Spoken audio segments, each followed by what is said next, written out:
Honourable Speaker, sir, over the last 10 years, the direct tax collections have more than trebled and the return filers swelled 2.4 times. I would like to assure the taxpayers that their contributions have been used wisely for the development of the country and welfare of its people. I appreciate the taxpayers for their continued support. The government has reduced and rationalized tax rates. Under the new tax scheme, there is now no tax liability for taxpayers with income up to 7 lakh rupees, up from 2.2 lakh rupees in the financial year 2013-14.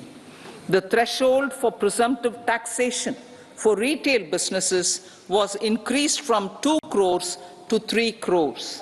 Similarly, the threshold for professionals eligible for presumptive taxation was increased from 50 lakh rupees to 75 lakh rupees. Also, corporate tax rate was decreased from 30% to 22% for existing domestic companies and to 15% for certain new manufacturing companies.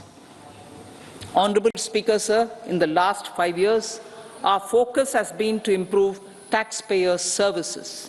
The age-old jurisdiction-based assessment system was transformed with the introduction of faceless assessment and appeal, thereby imparting greater efficiency, transparency, and accountability. Introduction of updated income tax returns, a new Form 26AS, and pre-filling of tax returns have made filing of tax returns simpler and easier.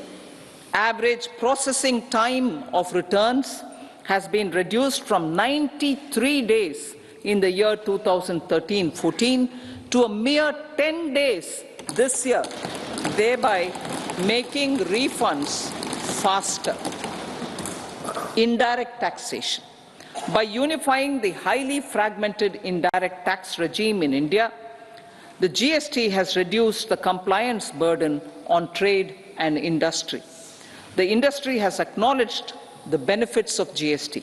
According to a recent survey conducted by a leading consulting firm, 94% of industry leaders view the transition to GST as largely positive.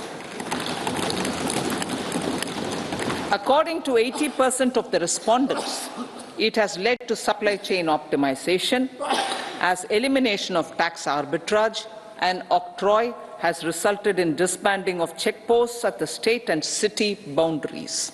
At the same time, tax base of GST more than doubled, and the average monthly gross GST collection has almost doubled to 1.66 lakh crores this year.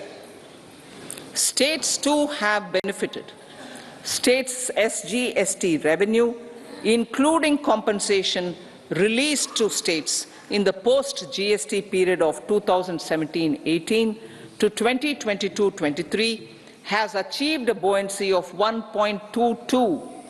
In contrast, the tax buoyancy of state revenues from subsumed taxes in the pre-GST 4-year period of 2012-13 to 2015-16 was a mere 0.72.